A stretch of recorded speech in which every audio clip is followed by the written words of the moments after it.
The ballroom shimmered like a captured dream, every surface reflecting light, as if the very air had been dipped in gold. Crystal chandeliers hung from ceilings, painted with celestial murals, casting prisms of color across marble floors so polished they mirrored the elegance of everyone who walked upon them. The scent of imported roses mingled with expensive perfume, creating an intoxicating atmosphere that whispered of wealth beyond imagination. Men in custom-tailored suits stood in circles, their conversations hushed, but weighted with the kind of power that moved markets and shaped nations. Women draped in silk gowns glided through the space like living sculptures, diamonds catching the light with every graceful movement. But in the center of this magnificent gathering, amid all the splendor and status, stood a woman who didn't belong to this world. Her name was Amara, and she wore an emerald gown that hugged her figure with understated elegance, the fabric flowing like water with each breath she took. Her skin glowed beneath the chandeliers, rich and radiant, her natural beauty requiring no enhancement beyond the quiet confidence that radiated from within. She stood beside a man whose very presence commanded the room, a man whose hand held hers with a tenderness that contradicted his powerful bearing. And as every eye in that ballroom turned toward them, one question rippled through the crowd like wildfire. Who was she? And how had she captured the heart of the most powerful man in the city? His name was Kofi Mensah, though most people in that room knew him simply as the heir to an empire that had shaped the continent for 3 generations. He stood tall and composed, his midnight black suit tailored to perfection, his presence filling the space with an authority that required no announcement. His skin was deep and flawless, his jawline carved with precision, his eyes dark and thoughtful, carrying the weight of someone who had been groomed for greatness since birth. He had walked into countless rooms like this one, had stood before crowds far larger and more influential, had delivered speeches that moved thousands and closed deals worth billions. But tonight was different. Tonight, as he held Amara's hand and felt the warmth of her presence beside him, something inside him shifted in a way he couldn't quite explain. He looked out at the sea of familiar faces, at the people who had known him his entire life, who had watched him grow from a boy born into privilege to a man who carried the future of his family's legacy on his shoulders. And he knew that what he was about to do would change everything. The whispers had already begun, rippling through the crowd like wind through tall grass. He could feel their curiosity, their judgment, their shock at seeing him with a woman none of them recognized, a woman who clearly hadn't been born into their world of inherited wealth and manufactured prestige. But Kofi had learned long ago that the opinions of others, no matter how influential they might be, meant nothing compared to the truth that lived in his heart. Amara felt the weight of every stare pressing against her skin like physical touch. She had spent her entire life invisible, moving through spaces without drawing attention, content to exist in the background, where she felt safe and unburdened by expectation. But now, standing in this glittering ballroom, beside a man who had somehow seen past her circumstances to the person she truly was, invisibility was no longer an option. Her heart hammered against her ribs, each beat loud enough that she was certain everyone could hear it echoing through the silence that had fallen over the room. She wanted to run, to disappear back into the shadows where she understood the rules and knew her place in the world. But Kofi's hand in hers kept her grounded, his thumb tracing small circles against her palm in a gesture of reassurance that steadied her racing thoughts. She glanced up at him, searching his face for any sign of doubt or regret, but found only determination and something deeper, something that looked remarkably like love. It was that look that gave her the courage to lift her chin, to meet the stares of the crowd with the same quiet dignity her grandmother had instilled in her from childhood. She remembered the old woman's words, spoken so many years ago, beneath the shade of a baobab tree. A woman's worth is not determined by what others see when they look at her, but by what she knows to be true about herself when she looks in the mirror. And Amara knew her truth. She knew her value. She knew that she had earned her place in this room, not through birthright or manipulation, but through the simple act of being herself. Long before the chandeliers and champagne, long before the emerald gown, and the man who looked at her like she held the secrets to the universe, Amara's life had been painted in entirely different colors. She had grown up in a village that existed in the embrace of rolling hills and endless skies, where the earth was red and rich, where the sun rose with the promise of another day, lived in community and grace. The village was small, a collection of homes built from clay and love, roofs thatched with dried grass that rustled in the evening breeze. Life moved at a different pace there, measured not by the ticking of expensive watches, but by the rhythm of seasons and the cycles of planting and harvest. Everyone knew everyone, and that knowing created a safety net of shared responsibility and collective joy. Children ran barefoot through dirt roads, their laughter echoing across the landscape, while elders sat beneath the shade of ancient trees, telling stories that had been passed down through countless generations. Amara's earliest memories were filled with the sound of her grandmother's voice, strong and melodic, singing songs in their native tongue as she prepared meals over an open fire. The old woman had raised her since infancy, after Amara's parents had died in an accident that left her orphaned before she could even form memories of their faces. But her grandmother never let her feel the absence of what she'd lost, instead filling her childhood with so much love and wisdom that Amara grew up believing she was the richest girl in the world. Her grandmother, whose name was Amma, was a woman carved from strength and softness in equal measure. Her hair had turned silver decades ago, worn in tight braids that she wrapped in colorful fabric. Her hands were weathered from years of working the land, tending crops and animals, washing clothes in the river, and grinding grain into flour. But those same hands could be impossibly gentle when they braided Amara's hair or touched her forehead when fever struck.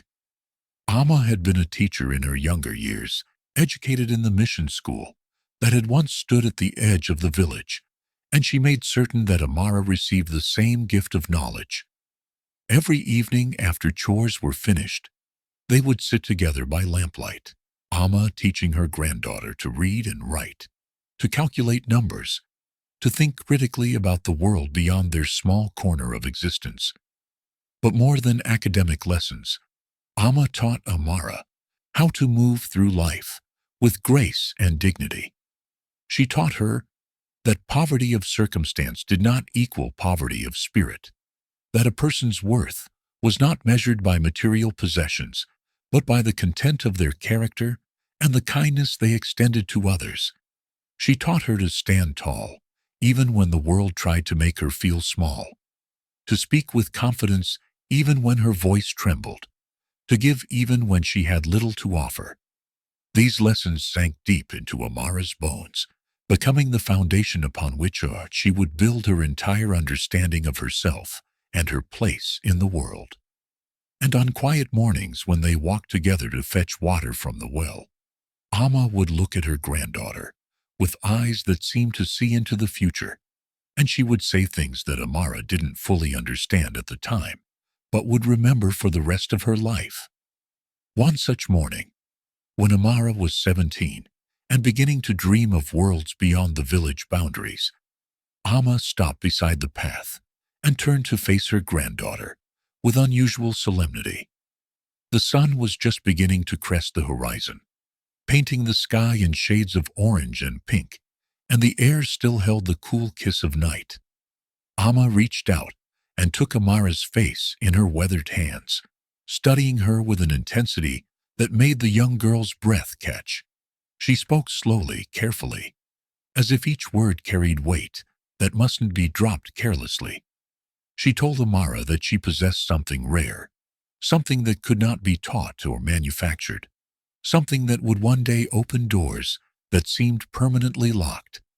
She called it inner light, that quality of spirit that draws people like moths to flame, that makes others want to be near you even when they can't articulate why.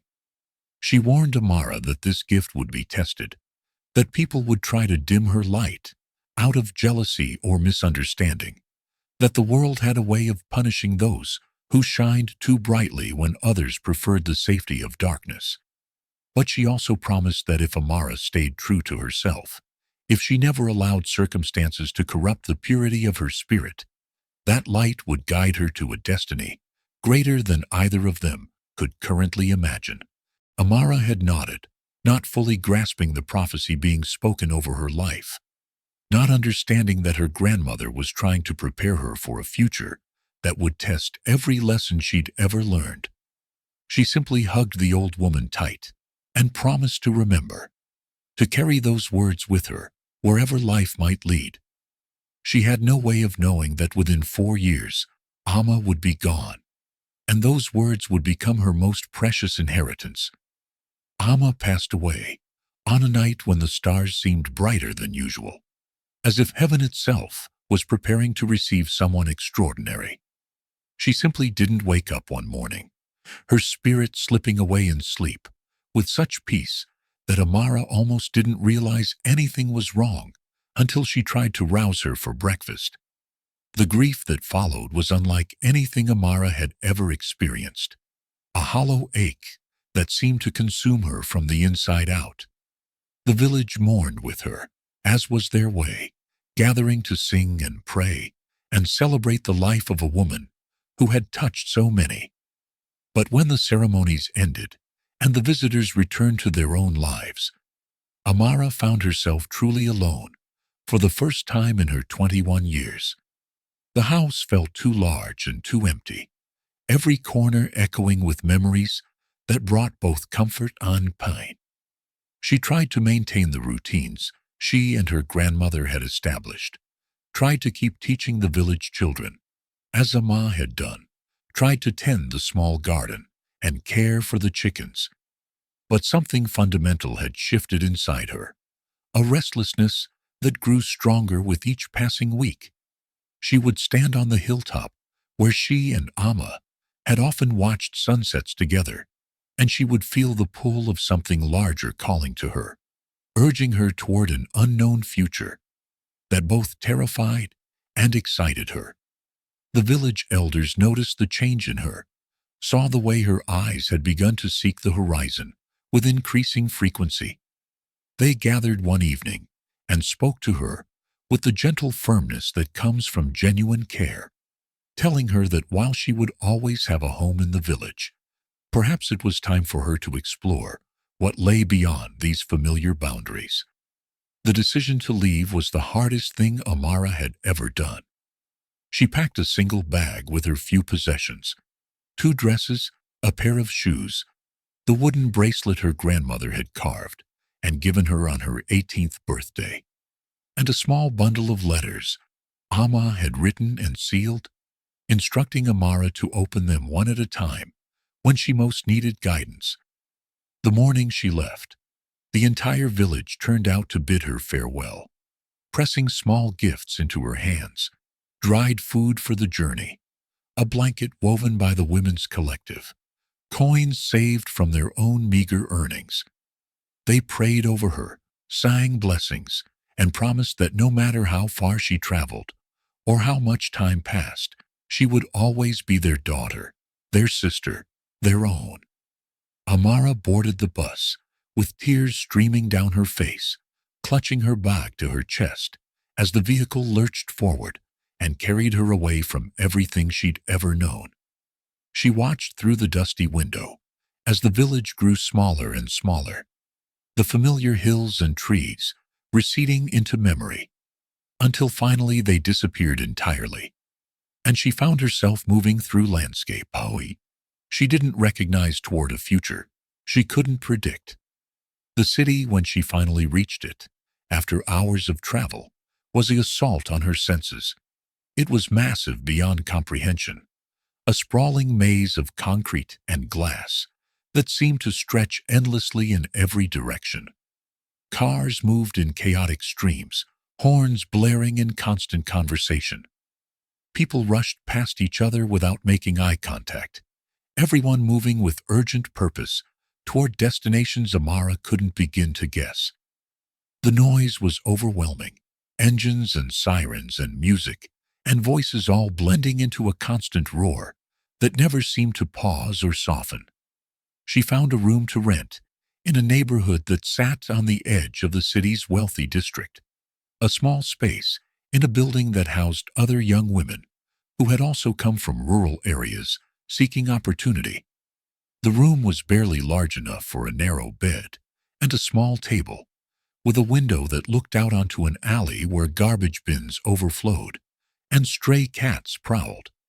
But it was hers, and it was clean, and the landlady was a stern but fair woman who charged rent she could manage if she found work quickly. Amara spent her first week walking the streets, learning the layout of this strange new world, observing how people dressed and spoke and carried themselves. She applied for dozens of positions, standing in lines with other hopeful workers, filling out forms, smiling politely, while potential employers looked her over, with expressions that ranged from indifference to outright dismissal. She was too inexperienced, they said, or lacked the specific skills they needed, or simply didn't fit the image they wanted for their establishment. Rejection after rejection threatened to erode the confidence her grandmother had worked so hard to build. And at night, Amara would lie in her narrow bed, wondering if she had made a terrible mistake, leaving the safety of the village. But then she would remember Amma's words about inner light and staying true to herself, and she would wake the next morning determined to try again. Finally, after 2 weeks of searching, she found work with a wealthy family who lived in a compound in the upper district. They needed someone to maintain their home, cleaning, organizing, tending the extensive gardens that surrounded their mansion. The pay was modest but fair, and they provided meals during her shifts, which meant she could stretch her budget further. The family's name was Okonkwo, and they represented everything Amara had only heard about in stories. The patriarch, Mr. Okonkwo, had made his fortune in telecommunications, building a network that connected the entire region. His wife, Serafina, came from old money, her family's wealth stretching back generations to colonial times and beyond. They had 3 children, 2 already grown and living abroad, and a teenage daughter who attended an exclusive international school. The compound itself was like nothing Amara had ever imagined, let alone seen. It sprawled across acres of manicured land, with gardens designed by professionals, fountains that danced with choreographed precision, and a main house that looked more like a palace than a residence. Inside, marble floors gleamed beneath her feet, crystal chandeliers hung in every major room, and artwork that she suspected was priceless adorned the walls. She moved through this space with careful reverence, amazed by the wealth on display, but never coveting it for herself. Her grandmother had taught her well. She could appreciate beauty without needing to possess it, could respect abundance without feeling diminished by her own lack. She worked quietly and efficiently, taking pride in the way she could make already pristine surfaces shine even brighter, arranging flowers in vases with an artistic eye she didn't know she possessed, tending roses and orchids with gentle hands that seemed to understand what each plant needed. The Okonkwos rarely spoke to her, beyond giving instructions, but that didn't bother her. She was there to work, not to be seen. and she performed her duties with the same dignity Amma had modeled throughout her life. Months passed in this routine, seasons changing from dry to wet and back again, and Amara began to feel settled in her new life, if not entirely fulfilled. Then came the Tuesday afternoon that would alter the trajectory of her entire existence. She was in the garden, tending to the roses that lined the stone pathway leading to the main entrance. The sun hung high in a cloudless sky, its heat softened by a gentle breeze that carried the scent of jasmine from somewhere deeper in the compound. Amara hummed softly to herself, a melody from her childhood, her hands moving with practiced ease as she pruned dead blooms and checked for signs of disease or pests. She was lost in the meditative rhythm of the work, her mind drifting to a letter from her grandmother she'd opened the previous evening, one that spoke about recognizing divine appointments when they arrive, about being present and open to moments that might seem ordinary but carry extraordinary potential. She was contemplating these words when the sound of tires crunching against gravel pulled her attention toward the driveway.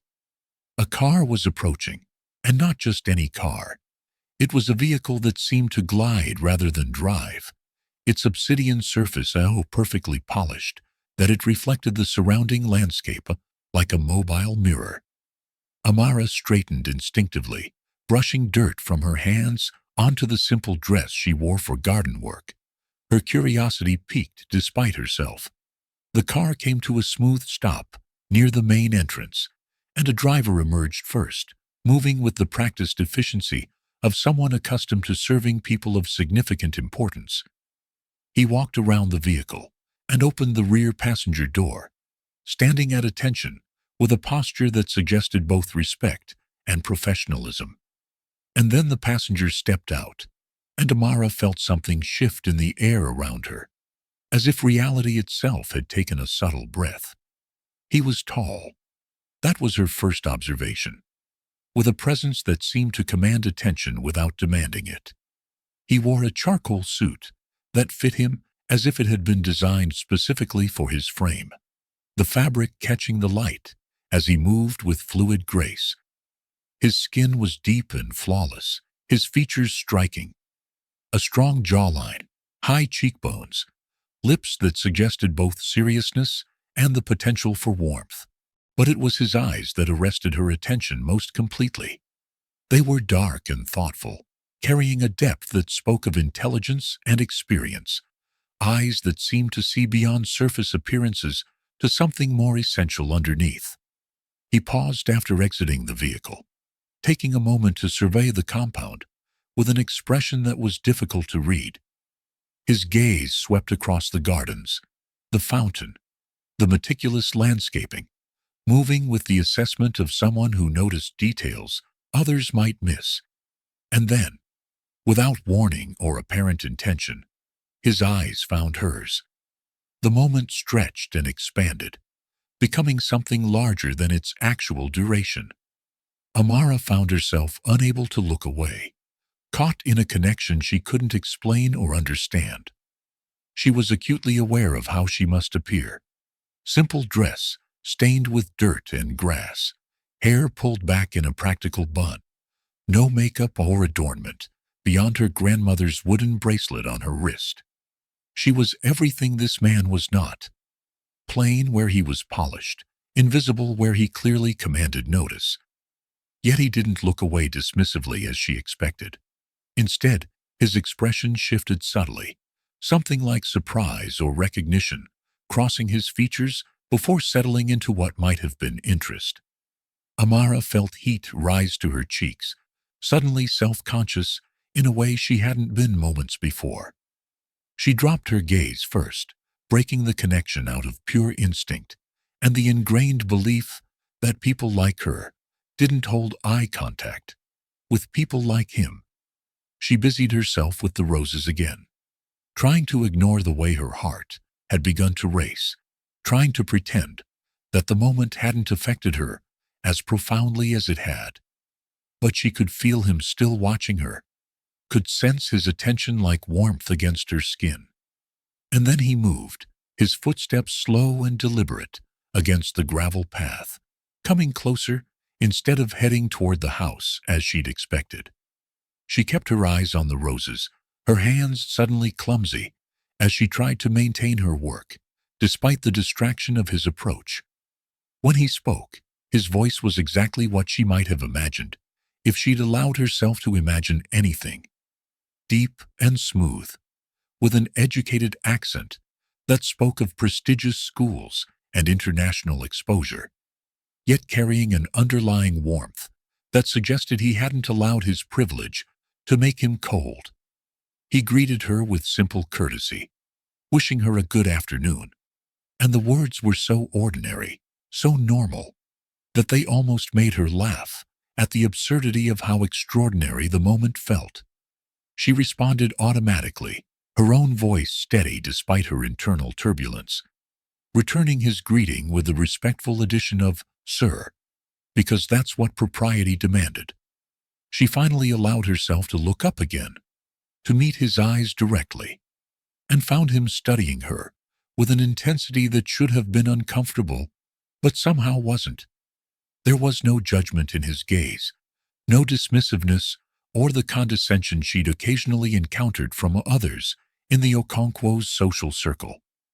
Instead, he looked at her as if she was someone worth seeing, worth acknowledging, worth remembering. He held her gaze for several more seconds, and Amara found herself noticing details she had no business noticing. The way sunlight caught in his eyes, creating flecks of amber in their dark depths. The slight curve at the corner of his mouth that suggested he smiled more easily than his serious demeanor might indicate. The way he stood with perfect posture that spoke of confidence earned rather than performed. Then he nodded just once, a gesture that somehow communicated respect, and turned toward the house. She watched him go. This stranger whose name she didn't know, whose life existed in a stratosphere so far removed from her own that they might as well have been different species. She watched until he disappeared through the front door, until the driver returned to the car and pulled it around to the garage, until she was alone again in the garden with only the roses and her racing thoughts for company. She tried to return to her work, tried to recapture the meditative state she'd been in before his arrival, but found it impossible. Her hands shook slightly as she pruned, and she had to force herself to concentrate to avoid cutting living stems along with the dead ones. She told herself she was being ridiculous, that she was reading far too much into a simple moment of ordinary politeness. Men like him encountered hundreds of people every day, and she was nothing special, just another face in an endless parade of service workers and staff who maintained the comfortable lives of the wealthy. By tomorrow, he would have forgotten her completely, if he even registered her existence strongly enough to form a memory in the first place. This was what she told herself, the rational explanation she constructed to protect her heart from building fantasies that could only lead to disappointment. But then he came back. 3 days later, she saw the same car pull into the compound, and her heart leaped in her chest before she could stop it. She was inside the house this time, arranging fresh flowers in the grand foyer, and she heard his voice before she saw him. That same deep, smooth tone, engaged in conversation with Mr. Okonkwo about business matters she didn't understand. She kept her head down, focusing intently on the flowers, but her every sense was attuned to his presence in the adjacent room. And then, impossibly, he was standing in the doorway of the foyer, watching her work, with that same focused attention he'd given her in the garden. He asked if she was the one responsible for the beautiful flower arrangements throughout the house, and the question was so unexpected that she fumbled her response, nearly dropping the orchid stem she'd been positioning. She confirmed that yes, this was part of her duties, her voice barely above a whisper, because she was acutely aware that Serafina was somewhere nearby and might not appreciate her staff engaging in extended conversation with important guests. But he seemed unconcerned with propriety or protocol. He stepped further into the foyer, moving close enough that she could smell his cologne, something subtle and expensive, woody with hints of citrus. He told her that she had an artist's eye, that the arrangements brought life to spaces that might otherwise feel cold despite their grandeur. The compliment caught her completely off guard, and she finally looked up at him fully, searching his face for signs of mockery or manipulation, but finding only sincerity. She thanked him quietly, uncertain how else to respond, and for a moment they simply stood there in a silence that felt charged with unspoken possibility. Over the following weeks, this pattern repeated with increasing frequency. He would arrive at the compound for meetings with Mr. Okonkwo, but somehow he always found moments to seek her out. In the garden where she worked most afternoons, in the hallways as she moved between rooms, by the fountain where she sometimes took brief breaks when the heat grew overwhelming. Their conversations were never long, always remaining within the bounds of propriety, but each interaction revealed new layers. She learned that his name was Kofi, that he worked in partnership with Mr. Okonkwo on various business ventures, though the specifics remained vague. He asked her questions about herself, where she was from, what had brought her to the city, what she thought about during those moments when he caught her staring contemplatively at the horizon. And slowly, carefully, she began to answer, sharing small pieces of her story while keeping the deeper truths protected. She told him about growing up in the countryside, about her grandmother's wisdom, about the village that had raised her with such love. She didn't tell him about the loneliness that sometimes overwhelmed her at night, about the way she still felt like a stranger in this city, despite months of living here, about the dreams she harbored, but didn't dare speak aloud because they seemed too impossible to voice. But somehow she suspected he understood anyway, that he could read between the lines of what she did say, to glimpse what she kept hidden. His own revelations came gradually as well, offered in fragments that she was left to piece together. He spoke of growing up with privilege, but also with crushing expectations, of a family legacy that felt like both a gift and a burden, of the loneliness that could exist even in crowds of people who claimed to know you.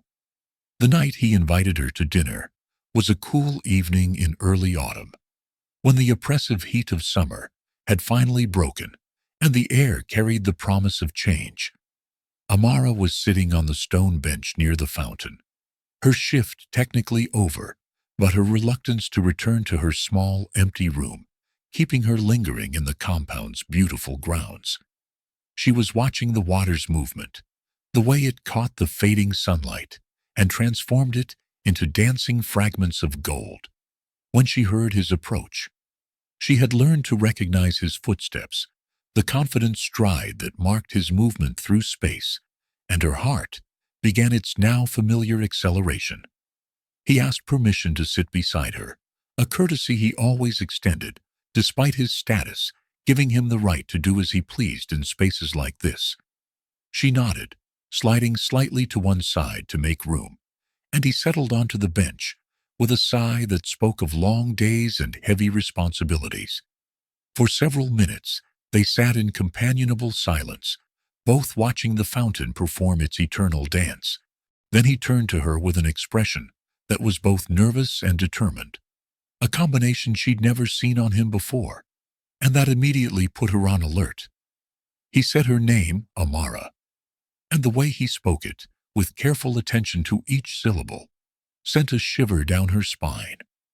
He told her that he had been thinking about her, that their brief conversations had become the highlight of his visits to the compound, that he found himself looking forward to the possibility of seeing her with an anticipation that had caught him by surprise. And then he asked if she would allow him to take her to dinner, just the two of them, somewhere away from the compound and its watching eyes, where they could talk properly without the constraints of their respective roles. Amara's first instinct was to refuse. Every rational part of her brain was screaming that this was dangerous territory, that nothing good could come from a woman in her position, spending time with a man in his, that she was inviting heartbreak and complications she couldn't begin to navigate. She thought of Serafina's disapproving glances, of the way the other staff members had already begun whispering about Kofi's frequent appearances and his attention toward her, of the vast gulf that separated their worlds and made any meaningful connection impossible. She opened her mouth to politely decline, to thank him for his kindness, but explain that it wouldn't be appropriate, to protect herself before emotions became too entangled to safely extract. But then she made the mistake of looking directly into his eyes, and the words died unspoken on her tongue. What she saw there was vulnerability, real and raw, the kind of honest emotion that couldn't be faked or performed. He wasn't asking as a powerful man accustomed to getting what he wanted. He was asking as someone genuinely uncertain of her answer, someone who would respect her decision either way, but was clearly hoping she would say yes. And beneath his vulnerability, she saw something else, something that looked remarkably like the same longing she felt, echoing in her own chest. In that moment, Amara made a choice that was either incredibly brave or incredibly foolish. She suspected time would reveal which. She said yes, her voice barely above a whisper, and watched relief and joy transform his features into something breathtaking. He smiled, really smiled, and it was like watching the sun break through storm clouds. They made arrangements quickly, quietly, with him promising to send a car to her address the following Saturday evening, and her agreeing despite having no idea what one wore to dinner with someone like him.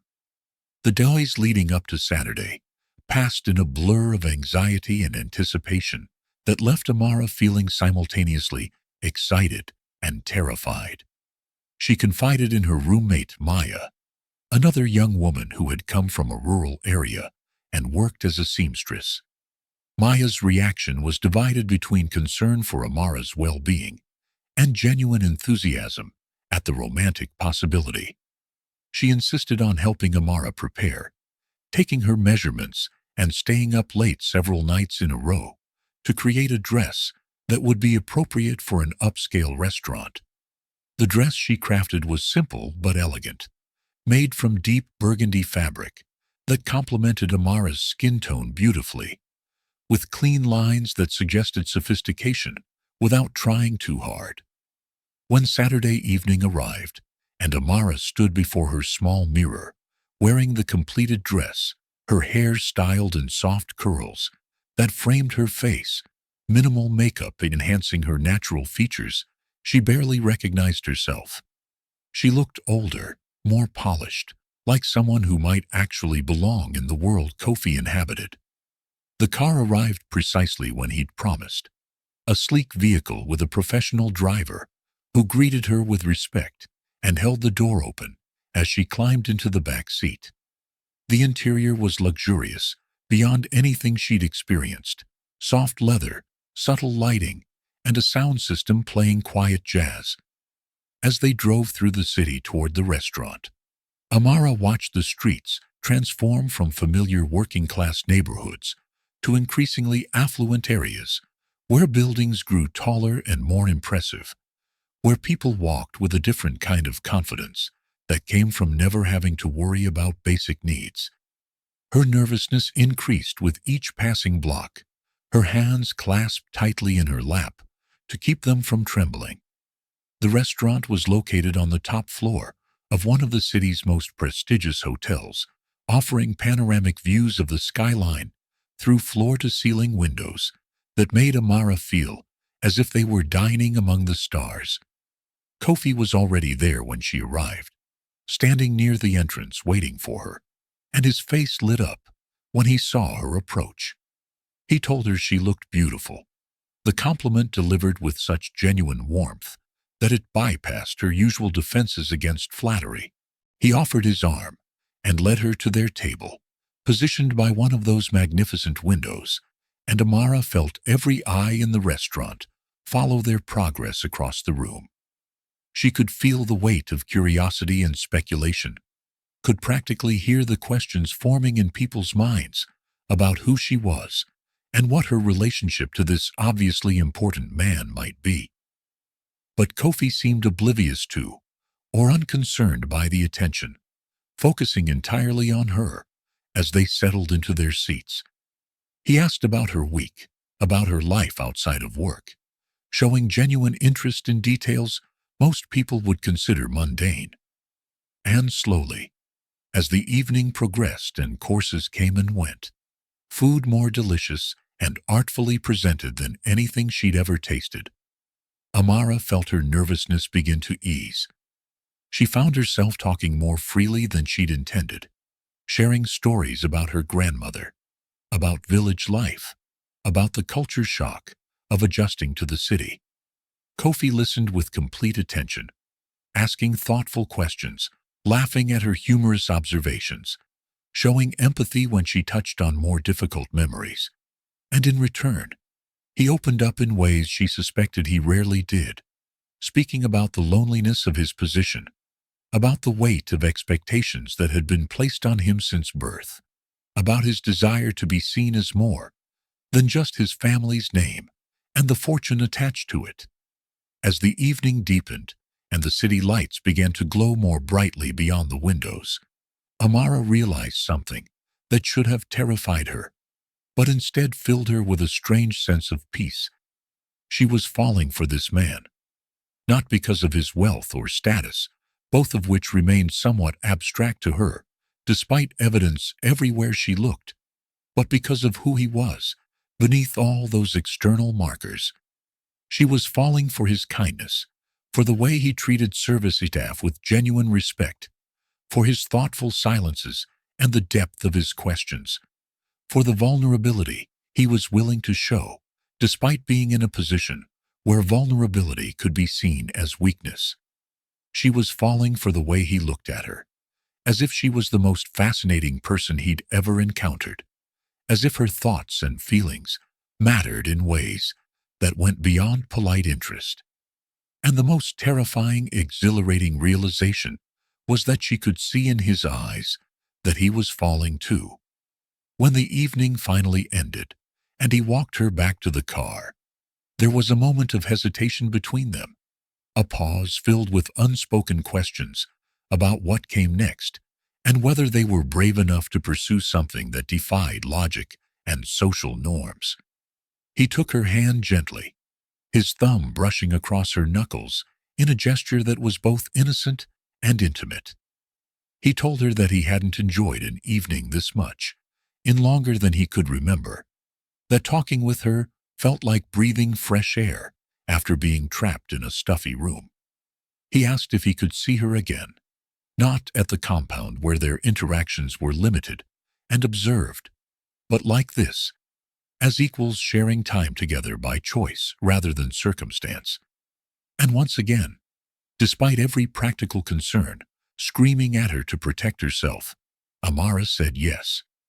What followed were several weeks that felt suspended outside normal time, existing in a bubble where the usual rules and constraints seemed temporarily lifted. They met whenever Kofi could carve time from his demanding schedule, always in places where they were unlikely to encounter people from his social circle or anyone connected to the Okonkwo household. They walked through public gardens where anonymity was possible, sat in quiet cafes in neighborhoods far from the city center, drove to viewpoints outside the urban sprawl where they could watch sunsets without interruption. With each meeting, the connection between them deepened, moving beyond attraction into something more substantial and enduring. Amara learned more about Kofi's life, the business empire his family had built over 3 generations, the pressure to maintain and expand that legacy, the way his every action was scrutinized and analyzed by people who had known him since childhood. She learned about his mother, a formidable woman who had married into the Mensah family and helped shape it into what it had become, and about his father, a man of vision and determination who had recently begun stepping back from active leadership. She learned that Kofi carried the weight of being the heir to something larger than himself, that every decision he made rippled outward, affecting hundreds of employees and thousands of people whose livelihoods were connected to his family's enterprises. And through these revelations, she began to understand the depth of loneliness he'd spoken about that first dinner. How isolating it must be to exist in a world where people saw you primarily as a symbol or an opportunity, rather than as a fully realized human being, with fears and doubts and dreams that had nothing to do with balance sheets and market share. In return, Kofi learned about Amara's interior world, the one she usually kept carefully guarded behind pleasant smiles and efficient competence. He learned about the grief that still caught her unexpectedly, moments when she would see something that reminded her of her grandmother and feel the loss, as fresh as the day it happened. He learned about her dreams, modest by his standards perhaps, but deeply meaningful to her, of one day being able to help other young women from rural areas make the transition to city life with more support than she'd had, of creating pathways and opportunities that didn't currently exist. He learned about her love of learning, how she spent her limited free time reading whatever books she could borrow from the public library, teaching herself about history and literature and ideas that expanded her understanding of the world. And through these conversations, he came to see what her grandmother had recognized years ago, that Amara possessed a rare quality of spirit, an inner light that had nothing to do with education or sophistication, but everything to do with authenticity and grace. She was real in a way that most people in his world had forgotten how to be, and that realness drew him like gravity. But reality, which they'd been holding at bay through careful compartmentalization, could not be ignored forever. The first crack in their carefully constructed bubble came from an unexpected direction. Serafina Okonkwo, whose sharp eyes missed very little that happened within her domain. Amara arrived at work one morning to find the lady of the house waiting for her in the kitchen, an unusual occurrence that immediately set her nerves on edge. Serafina was a woman who wielded her social position like a weapon when necessary, and though she'd never been overtly cruel to Amara, there had always been a cool distance in her manner that made clear the hierarchy between them. But this morning, her expression was different, calculating and cold, in a way that made Amara's stomach twist with apprehension. Serafina dispensed with pleasantries and went straight to her point. She was aware that Amara had been seeing Kofi Mensah outside of work hours, and she wanted to make clear that such associations were inappropriate and potentially damaging. She spoke carefully, her words chosen, with the precision of someone accustomed to wielding power through language, explaining that people in Amara's position needed to understand their place and develop aspirations that could only lead to disappointment and complications. She suggested that Amara had perhaps misunderstood Kofi's attention, mistaking simple kindness for something more significant, and that continuing to encourage his interest would ultimately harm both of them. The implications beneath her words were clear. Amara was being warned to stay in her lane, to recognize that someone of her background and station had no business entertaining romantic notions about a man of Kofi's stature. The conversation left Amara shaken, not because Serafina had said anything she hadn't already thought herself in darker moments of doubt, but because hearing it spoken aloud by someone else gave those fears more weight and validity. That evening, Amara met Kofi, as planned, at a small restaurant they'd begun to think of as their place, but she was distant in a way she'd never been before, her usual warmth replaced by a guardedness that he immediately noticed. When he pressed her about what was wrong, she initially tried to deflect, unwilling to create conflict or put him in a position where he felt he needed to defend their relationship to people in his social circle. But Kofi was persistent, his concern genuine, and his intuition telling him that something significant had happened to cause this sudden withdrawal. Finally, she told him about her conversation with Serafina, repeating the warnings she'd received, almost word for word. She watched his expression darken as she spoke, saw anger flash across his features before he brought it under control through visible effort. When she finished, he was quiet for a long moment, and she braced herself for what she feared might come next. An acknowledgement that perhaps Serafina was right, that they had been foolish to think they could build something real across such a vast divide of circumstance and expectation. But instead, he reached across the table and took both of her hands in his, holding them with a firmness that demanded her full attention. He told her with absolute clarity that what Serafina thought, what anyone thought, was irrelevant to what existed between them. He told her that he hadn't felt this connected to another person in his entire life, that she had become someone essential to his happiness in a way that terrified and exhilarated him in equal measure. He told her that yes, there would be obstacles and judgments and people who couldn't understand or accept their relationship, but that none of those external factors changed the fundamental truth of what they shared. And then he asked her a question that hung in the air between them with tremendous weight. Did she want to continue, knowing it wouldn't be easy, or had the warnings and complications become too much to bear? Amara looked at this man, who had somehow become central to her existence in just a few short weeks, this man who defied every stereotype she might have held about people born into privilege and power. She thought about her grandmother's words, about recognizing divine appointments, about being open to destiny even when it arrived in unexpected forms. She thought about the life she could have if she walked away now, safe, uncomplicated, staying within the boundaries that society had drawn around people like her. And she thought about the alternative, choosing love over security, choosing possibility over certainty, choosing to believe that sometimes two people from different worlds could create something new together that belonged to neither world but existed in a space they built for themselves. When she answered, her voice was steady despite the tears that had begun to gather in her eyes. She told him yes, she wanted to continue, that whatever challenges they faced would be worth it, because walking away from what they'd found would haunt her for the rest of her life. She told him that she'd spent her whole life being told implicitly and explicitly what was and wasn't possible for someone like her, and that she was tired of accepting those limitations without question.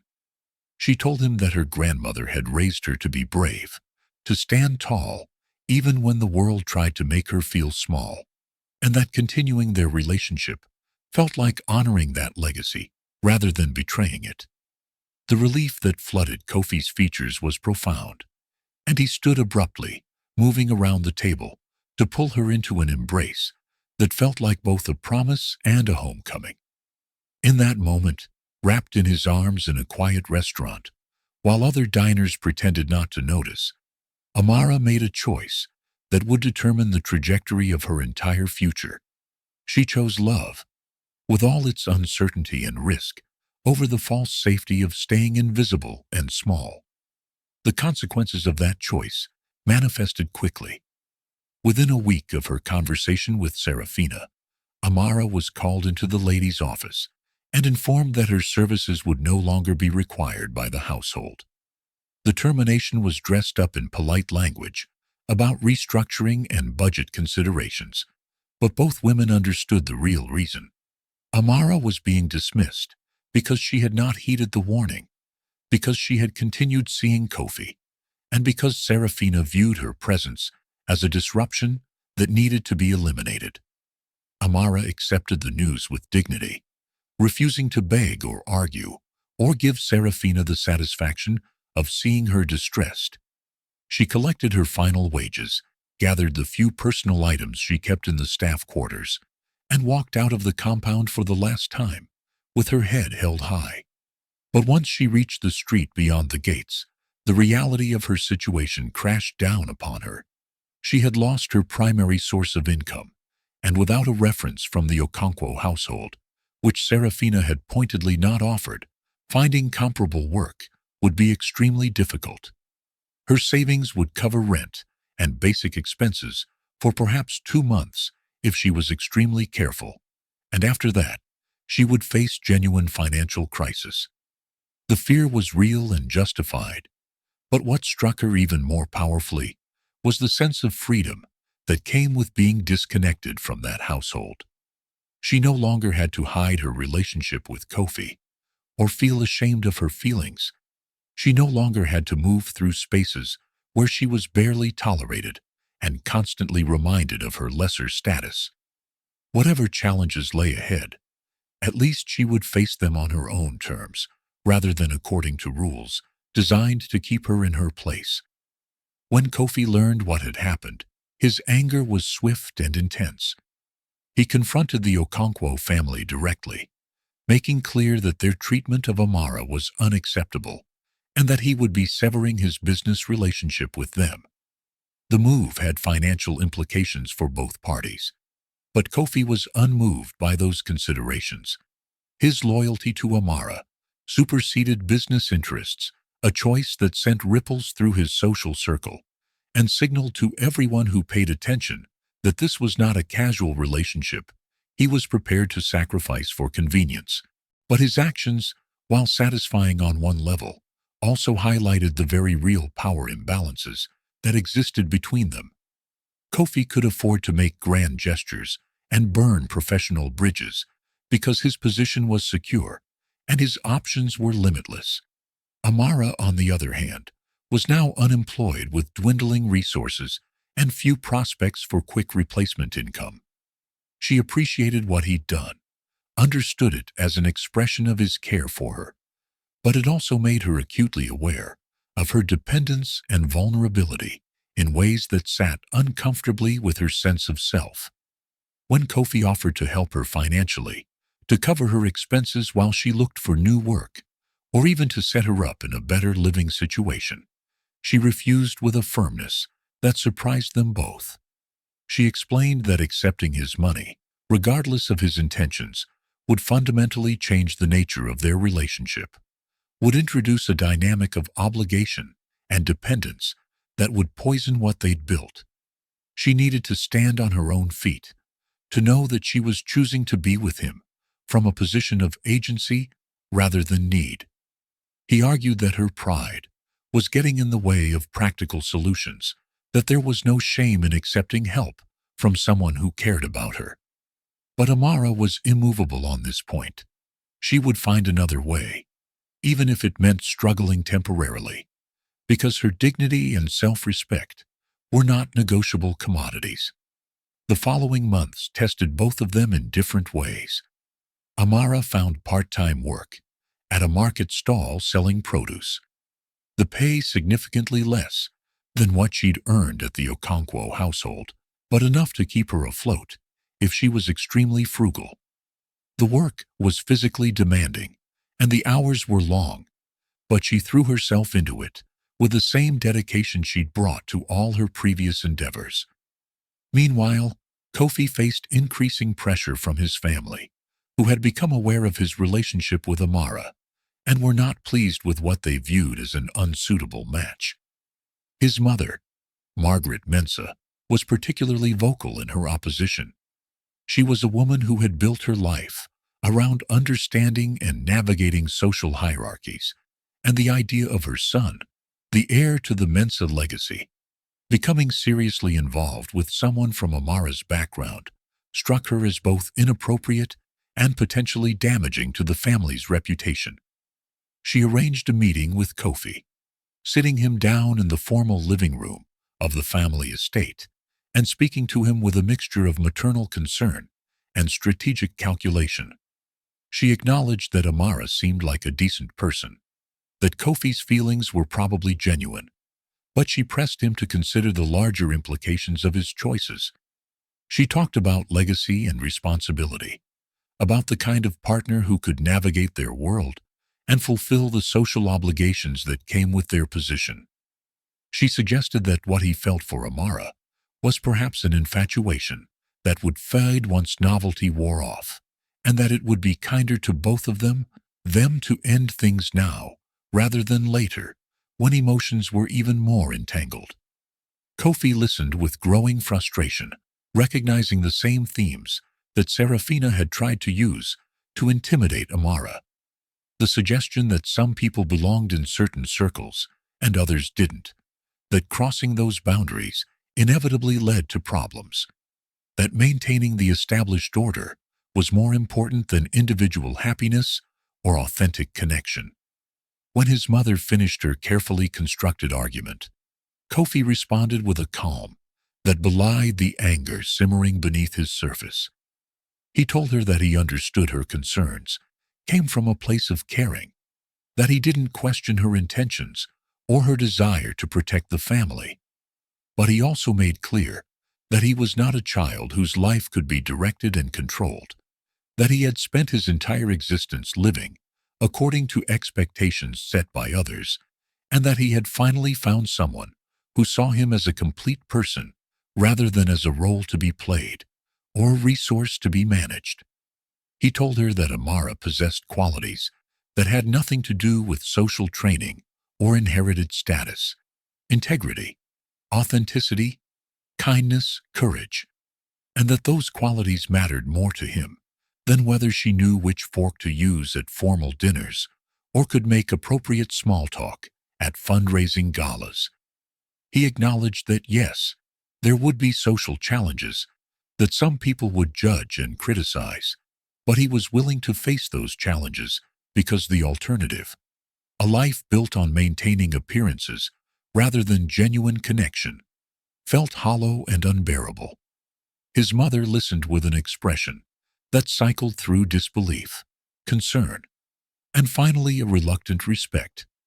She was accustomed to being obeyed, to having her perspective carry decisive weight in family matters, but she was also intelligent enough to recognize when pushing further would only create irreparable damage to her relationship with her son. She ended the conversation by saying she hoped he knew what he was doing, that she hoped this woman he'd chosen was worth the upheaval he was inviting into their carefully ordered world. And though her tone remained skeptical, there was an underlying note of resignation that suggested she understood the battle was lost, that Kofi had made his choice and would not be swayed by arguments or pressure. Despite the external pressures and practical challenges, Amara and Kofi's relationship continued to deepen and strengthen. They had been tested by circumstances that would have broken many couples, and the fact that they'd emerged still committed to each other created a foundation of trust and resilience. Kofi began to speak more concretely about their future, about wanting to build a life together that honored both of their backgrounds rather than requiring either of them to pretend to be something they weren't. And it was during one of these conversations, sitting together in a quiet park, as afternoon faded into evening, that he told her something that would change everything. He had been invited to speak at a major business conference, a prestigious event that drew industry leaders and influential figures from across the continent.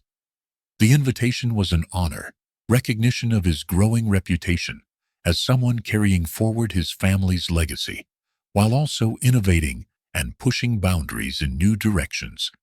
But more than that, it was an opportunity to make a public statement about what mattered to him, about the kind of life and leadership he wanted to embody. He wanted Amara there with him, not as a secret hidden in shadows, but standing beside him as his partner, visible and acknowledged. The invitation filled Amara with equal parts excitement and terror.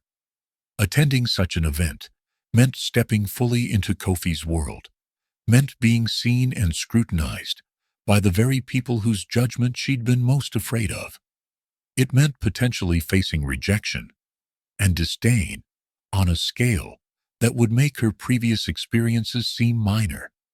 But it also meant standing beside the man she loved and supporting him in something important, meant refusing to be diminished or hidden, meant claiming her right to exist in spaces that society suggested were not meant for her.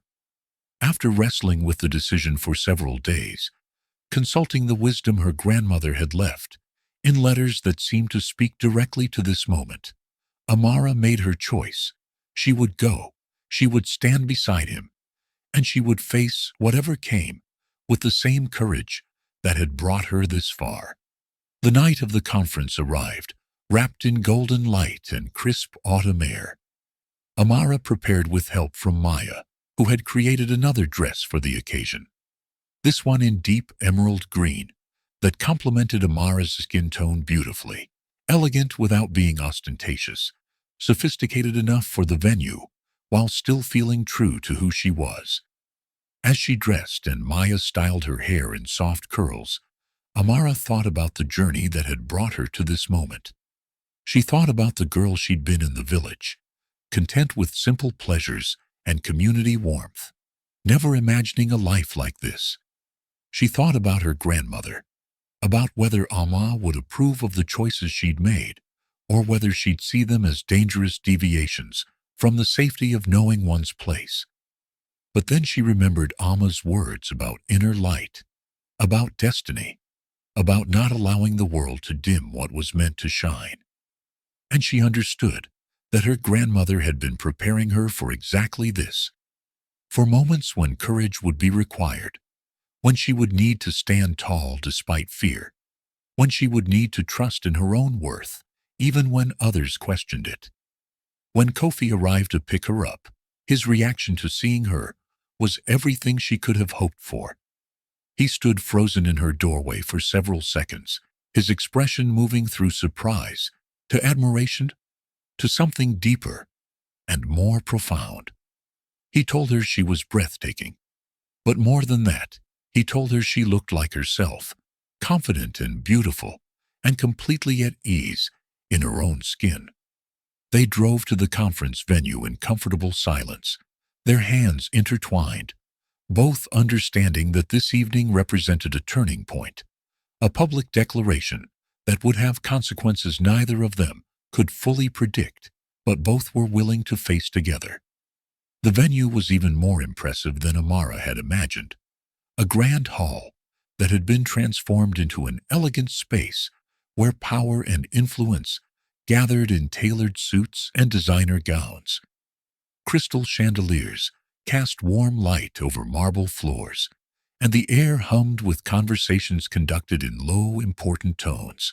As they entered together, Amara felt the exact moment when attention shifted toward them, when people began to notice and whisper, when curiosity rippled through the crowd, like wind disturbing a still pond.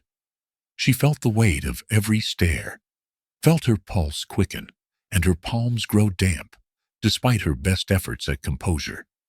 But Kofi's presence beside her was steady and grounding, his hand on the small of her back, a constant reminder that she wasn't facing this alone. He introduced her to colleagues and associates with simple directness, offering no explanations or justifications, simply presenting her as Amara, as someone important to him, and allowing that fact to speak for itself. Some people received the introduction with polite warmth, genuinely interested in getting to know her.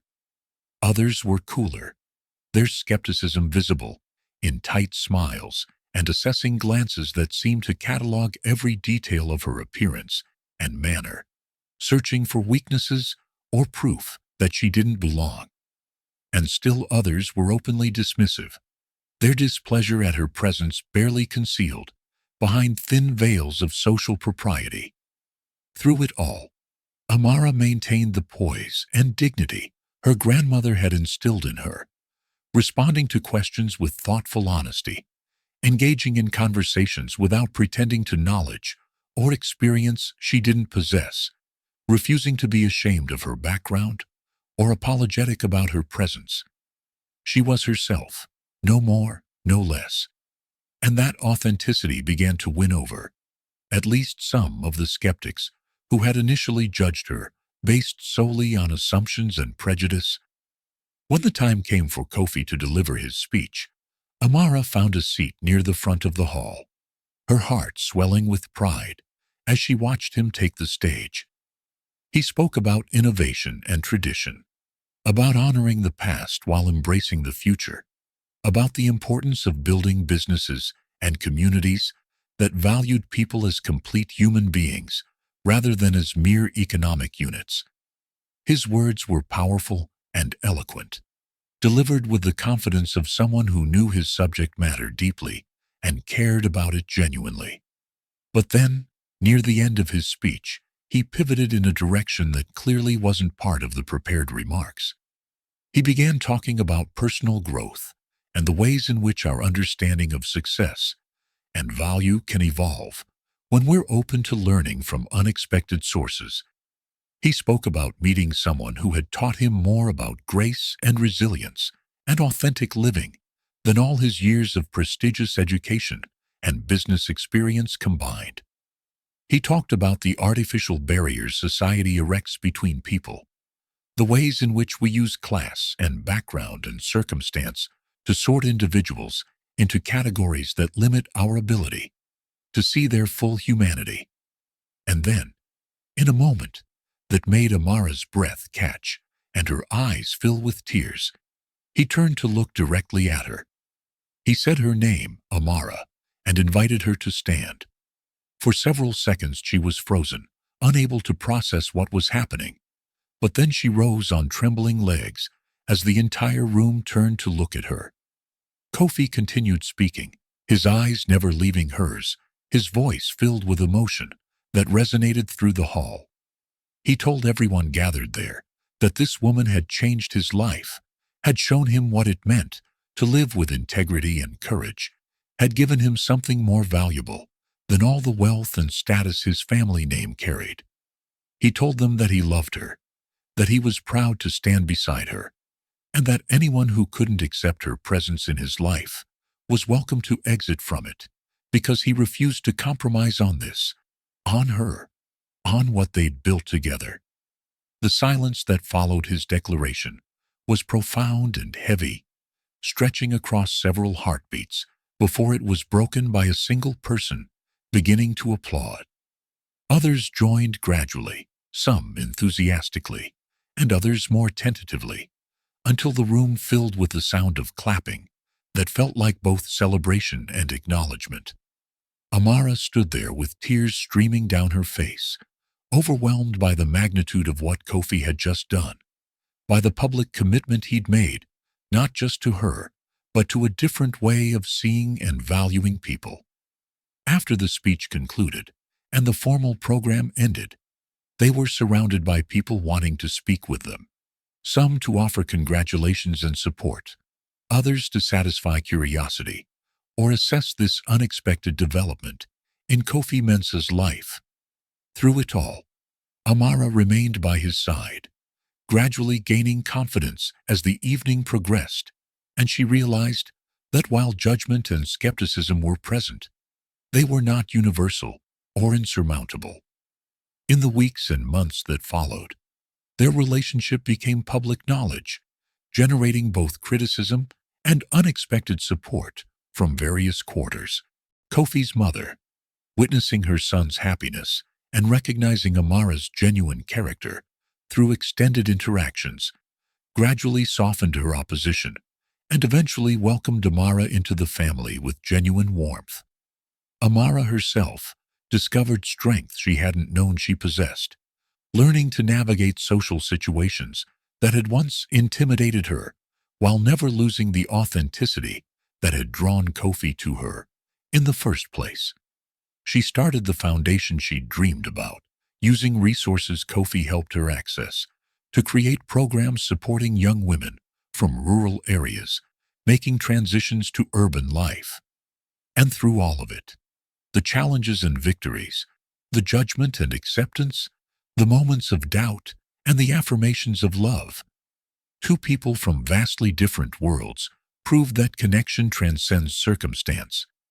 that love built on truth and mutual respect can weather any storm, and that sometimes the most unlikely partnerships create the most beautiful legacies. Their story became one whispered in villages and cities alike, a modern folktale about an orphan girl and a powerful man who chose each other against all odds and expectations, who built something lasting, not because their path was easy, but because they walked it together with courage, grace, and unwavering commitment to the truth of who they were and what they meant to each other. And in the end, that truth was the greatest treasure of all. Moral: true love recognizes no boundaries of status or circumstance.